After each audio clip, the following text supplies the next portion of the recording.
Hey everybody, John here. As promised, I'm going to try and deliver a brief lecture on the second half of our Week 13 topic. Before I get started, I want to just kind of remind us that we are currently completing the first theories course in a series of 2 theories courses. So for many of these ideas, we're really trying to develop a foundational sense of the concepts that underlie the theoretical approaches, right? And we're going to come back and we're going to look at them again in theories 2, and then even in practicum and internship to really see how some of these theories can be applied in terms of practical applications in counseling settings. I guess what I'm trying to say is that we're dealing with some big topics here, and so I just really want to convey the idea that we're not covering everything in this first go round. So in that spirit, as I discuss cognitive therapy and cognitive behavioral therapy today, I want to point out that the terminology can be kind of confusing, right? What's the difference between cognitive therapy and cognitive behavioral therapy? And it can actually get sort of complicated to tease out all of those differences. So what I'm going to say about that today is that cognitive therapy, the term cognitive therapy, really refers to a type of cognitive behavioral therapy developed by Aaron Beck, who's a very important author and researcher. That's an oversimplification, but I just want you to kind of be able to set that aside and not let it bother you that sometimes we're saying cognitive behavioral and sometimes we're saying cognitive. That's an issue that always bothered me when I was first learning about this particular set of theories. And on down the line, we'll get into it a little more depthfully. But for now, we're gonna go with that kind of broad idea. So we're going to look at the historical context for cognitive therapy, cognitive behavioral therapy, some of the underlying theoretical concepts. And actually, I'm not going to talk a whole lot about these later ideas with the treatment effectiveness, applications for rehab, and future directions. Actually, I'm not going to talk about those at all. I have slides prepared, but I'm not even including them. I just really want to get to the kind of the core theoretical ideas, especially in the context of behavioralism that we discussed earlier in the week. So, who are some of the key influences in terms of the emergence of cognitive therapy and cognitive behavioral therapy? Well, really, it's these figures who contributed formative ideas to the broader discipline of cognitive psychology, where you see cognitive psychology devoted to understanding thought processes. You see that kind of emerge as a whole separate deal from the rest of psychology, right? And who are some of the big figures? Well, Noam Chomsky, most people are familiar with the name. He's writes a lot about sociology and political theory. He's actually a linguist originally, and just a major author across a whole bunch of theories. So Chomsky's he's not a psychologist and or psychiatrist, so he's a little bit different from a lot of these other folks that we've been talking to. His major contribution was a critique of a work of Skinner's. So we had, if we go back to Skinner and we think about the Skinner box, right, where we teach the rats to pull the lever and all that, In behavioralism, well, Chomsky said that's a no-go. That to try and to apply the parameters of behavioralism to human experience really sells human experience short in Chomsky's view. And we'll talk a little bit more about that as we go forward. And then you have Neisser, who also less famous, right, in kind of the broad general culture, and he does come from a tradition of the helping fields. But like Chomsky, he believed that the theory of behavioralism was too limiting, that it really, you could not explain the whole of human experience in terms laid out by behavioralism.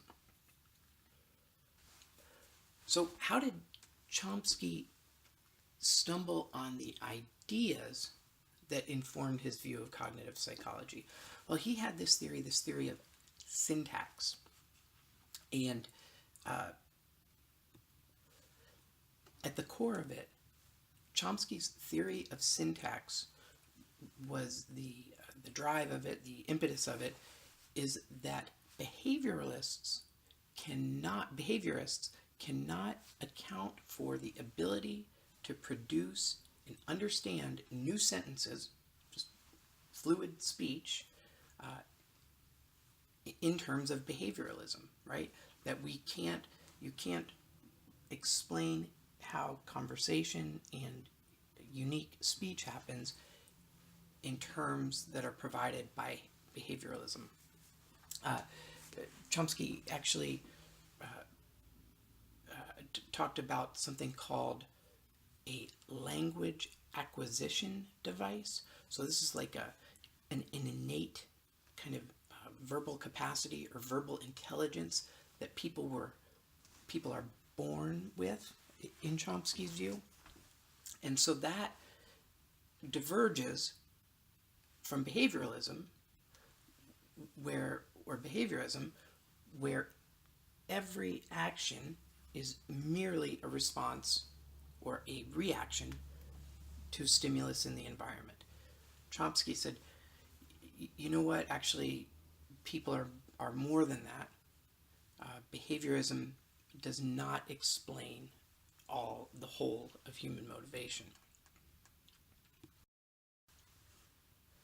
Now, Neisser is responsible for the term cognitive psychology, and in kind of assembling this discipline or getting it off the ground, he brought together a wide range of authors, people like Chomsky, people from different disciplines outside of just psychiatry and psychology.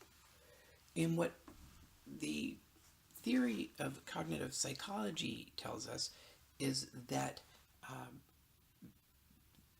the fundamental of human psychological processes is a process of information coming into an organism and then traveling through mental processes that exist within the organism. And that the interaction between this external information and these internal cognitive processes explains human nature. Now again, that's kind of a little further off the deep end than we really need to be remembering here for any kind of, well, we don't actually do exams in this course, so I guess there's not that pressure anyway. But I'm not trying to get folks hung up on the details. I just want us to be able to sort of see how the shift happened from behaviorism to cognitive psychology, and then subsequently cognitive therapy and cognitive behavioral therapy.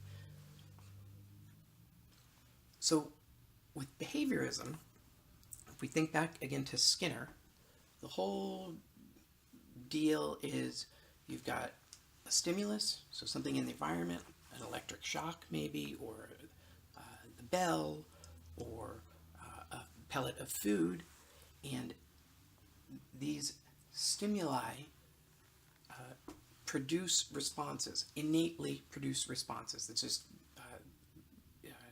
organisms are wired to respond the way they do to these stimuli. And in behaviorism, you don't think about what goes on in the middle. There's a black box in the middle that is the place where the stimulus and the response actually interact with each other. And if you think about it, from earlier in the week, when we talked about behaviorism, we didn't talk a whole lot about the why of any of that stuff. And that's because behaviorism doesn't seek to account for the why. So with cognitive therapy and cognitive theory more generally, you see the field start to shift back to focusing on the why. A little side note historically here, the timing of all of this, and then some of the folks contributing. This is in the late 60s that this is going on, and you've got folks like Noam Chomsky at the center of it. Chomsky was a kind of a I don't know if you'd consider him a radical, but definitely very progressive and probably considered by many a radical in terms of anti-authoritarianism and anti-war voice.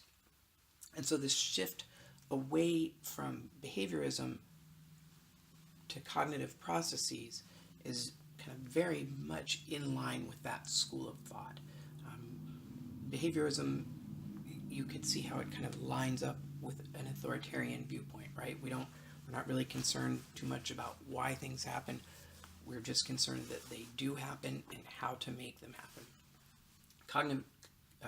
Cognitivism is more concerned with the why, and that's pretty timely, right? If we're thinking about 1967, late 60s, early 70s, and if we're thinking about folks like Chomsky. With cognitivism, we are thinking about what's going on in the black box.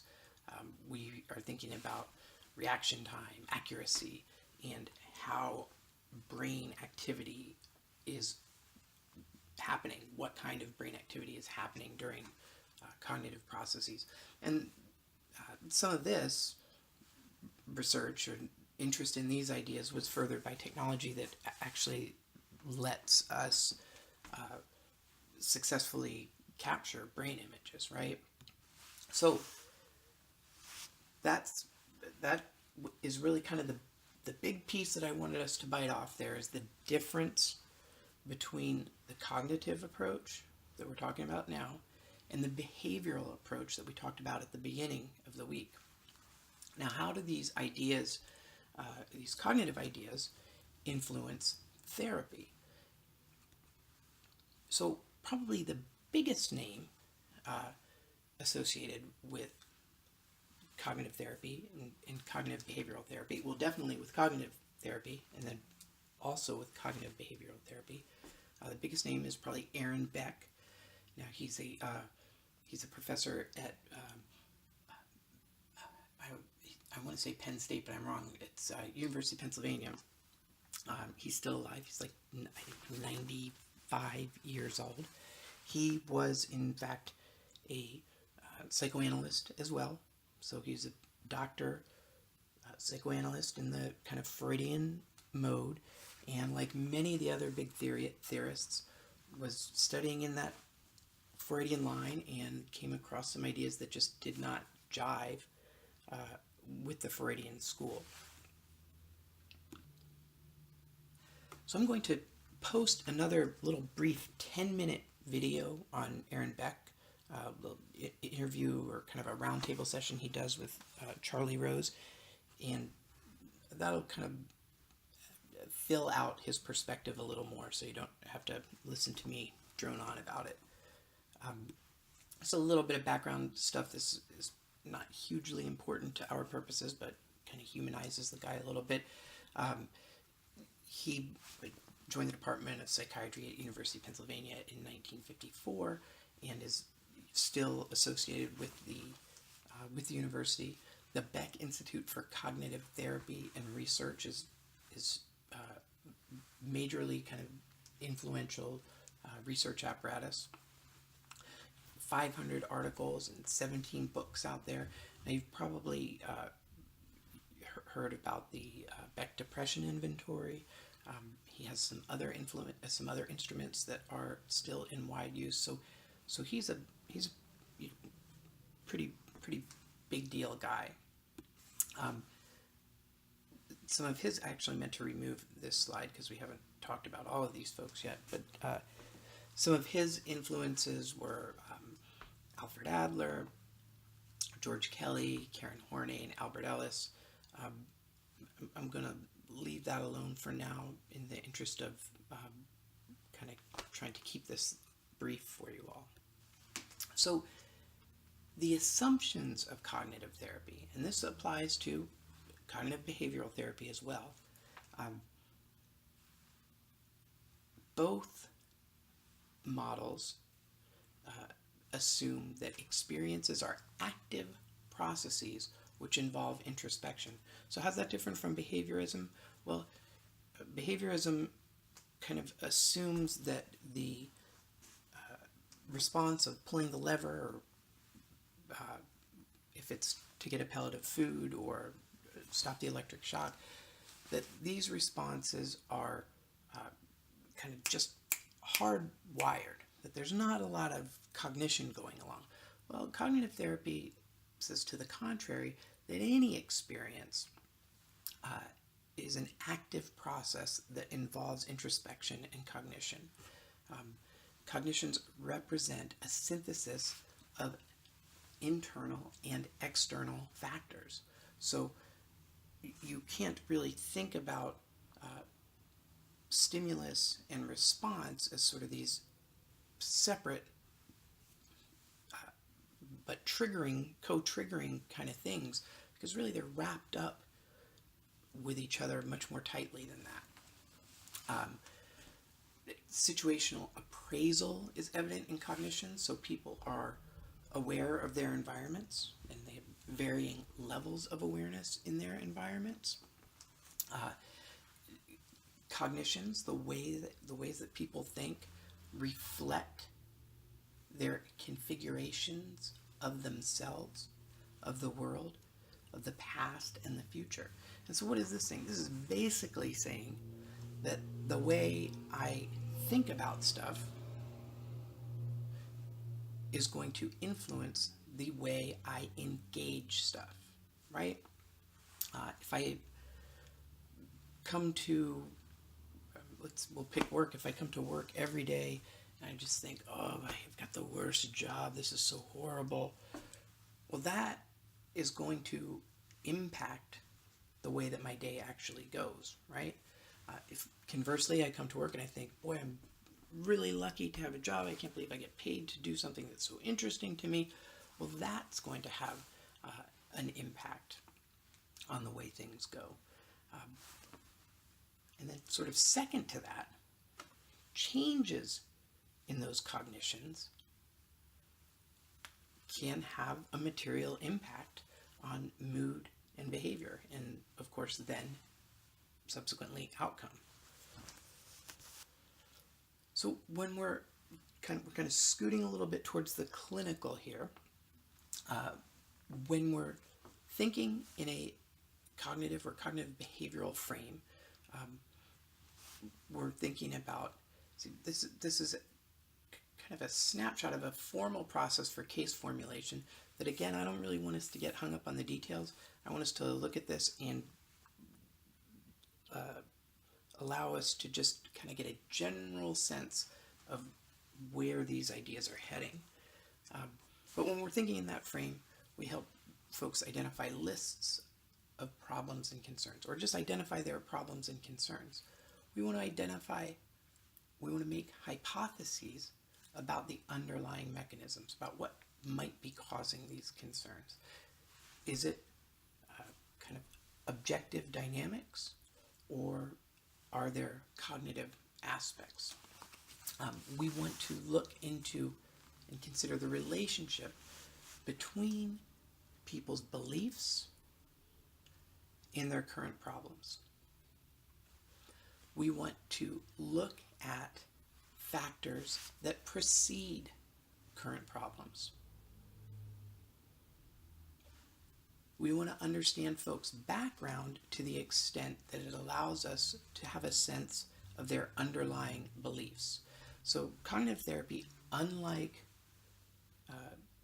psychoanalysis or any of the psychodynamic theories, is not really a backward-looking kind of deal. However, we've got to look backward a little bit so that we can get a sense of how does this person think, so that we can see the frame that they bring to their daily lives. And then we want to think about anticipated obstacles in treatment.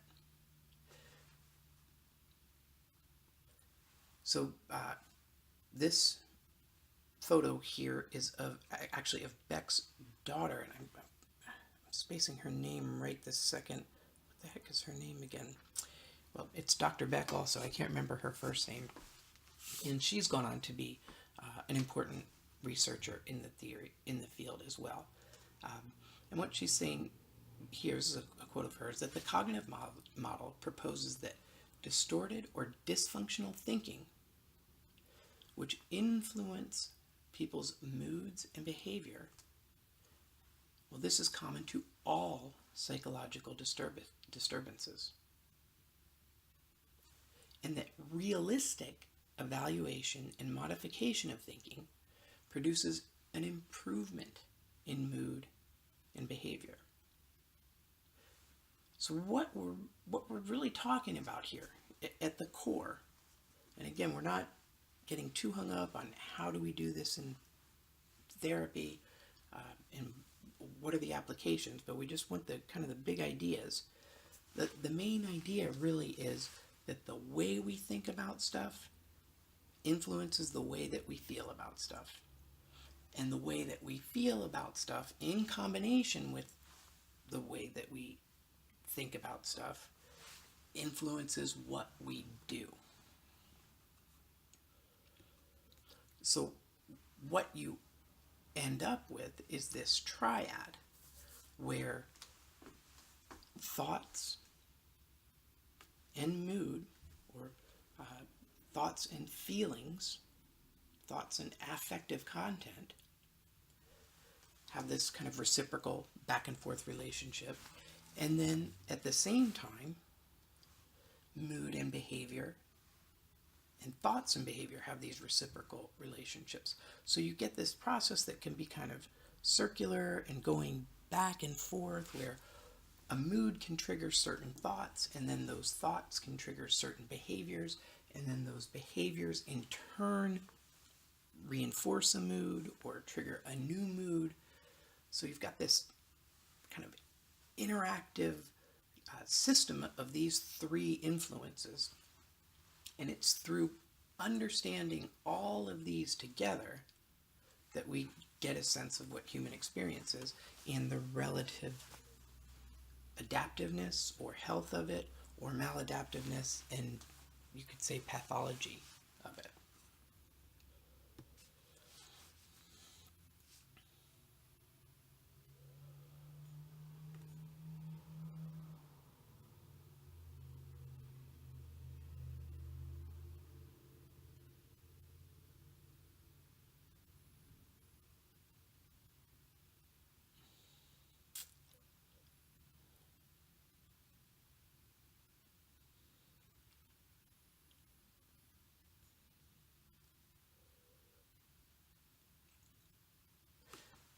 So one structure that's important to Beck's perspective on cognitive theory, cognitive therapy, cognitive behavioral therapy, is this idea of levels of cognition, where at the outside you've got automatic thoughts.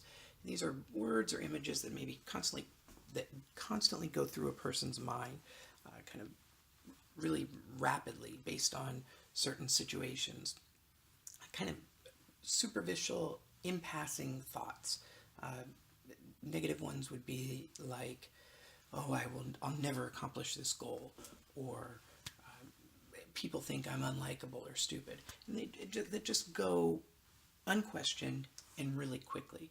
Well, and then you go down below that, and for intermediate beliefs, you start to see some of the extreme or absolute rules, attitudes, and assumptions that shape those automatic thoughts.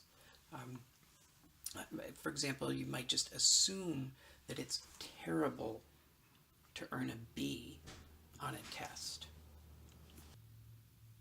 And so if we hold this belief, this kind of hard and fast rule that it's terrible to earn a B on a test, and then we get a B on a test, well, what does that do to our automatic thoughts, right? So in this way, we can kind of see intermediate beliefs as being structures that support some of those automatic thoughts. And if you go even just a little bit deeper than that, you've got core beliefs. And these are central ideas about ourselves that underline many of our automatic thoughts and that are often reflected in the intermediate beliefs. And they could be understood as global, overgeneralized, and absolute. So here we're thinking back about the self again. This might be the place where someone believes, you know what, I'm a failure. I am a failure. And they carry this core belief around. And then below that, you have cognitive structures you have schemas, which are cognitive structures within the mind that encompass the core beliefs and enable people to interpret their experiences in a meaningful way. So this would be the system, the map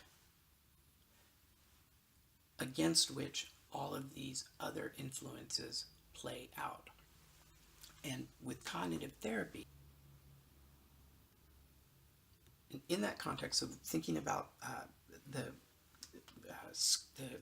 cognitive structures, what are some of the main strategies? Well, cognitive restructuring, schema change strategies, and behavioral interventions. So with each of these approaches and other approaches, what you're tapping into is the interaction between mood, if you can think back to the slide with the arrows, the interaction between mood, cognition, and behavior.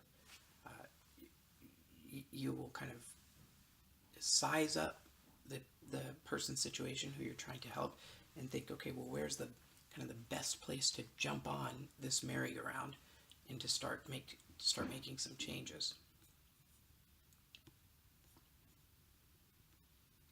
And again, I don't want us to get too hung up right now on the specifics, but to just kind of throw some ideas generally about how this occurs. Well, we want to get a sense of folks' cognitions in terms of how strong they hold certain beliefs to be. We want to get a sense of how valid those beliefs are, right?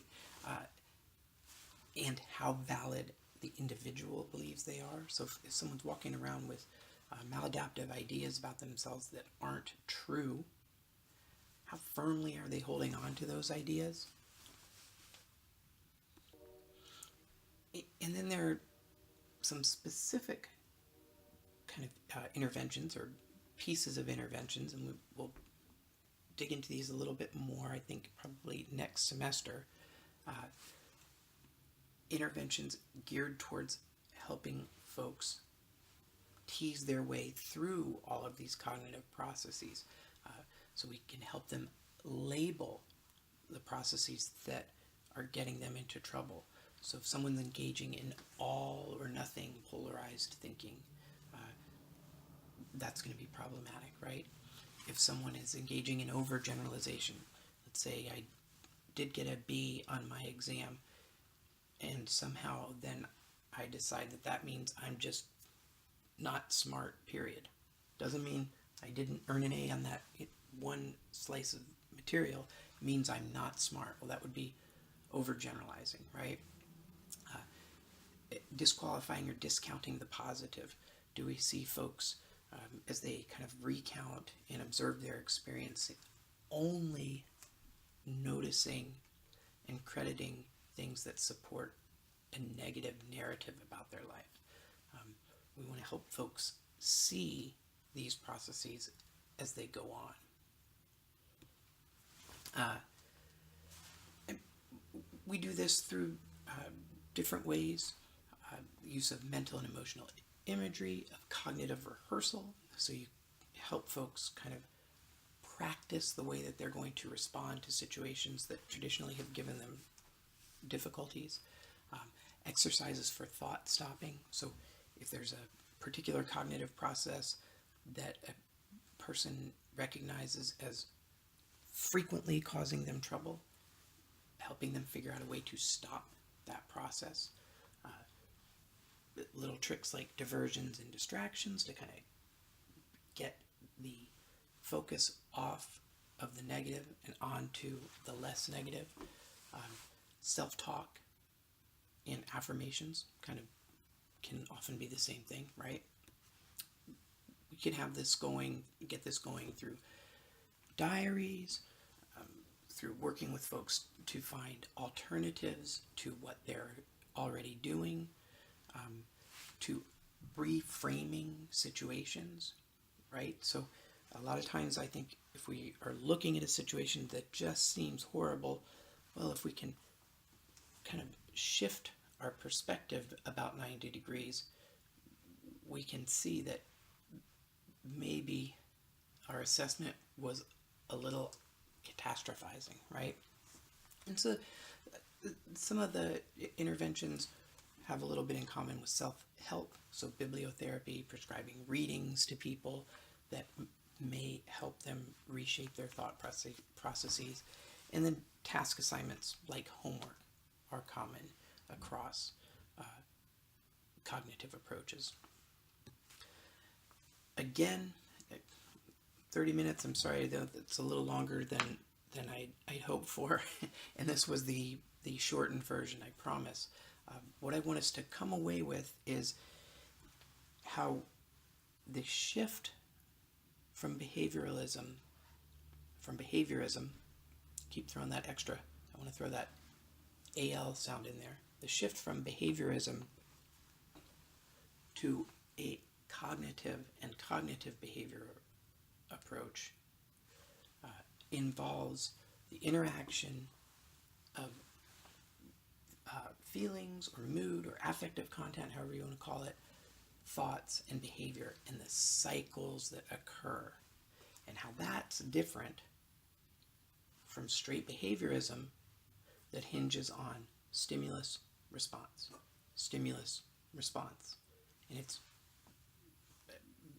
seen, at least from a cognitive perspective, as being kind of disempowering and really selling humanity a little bit short. So longer than I'd hoped for. Thanks you guys for sticking it out. I hope everyone has a great Thanksgiving, or had a great Thanksgiving if you're not getting to this until after Thanksgiving. Take care, and we'll talk soon.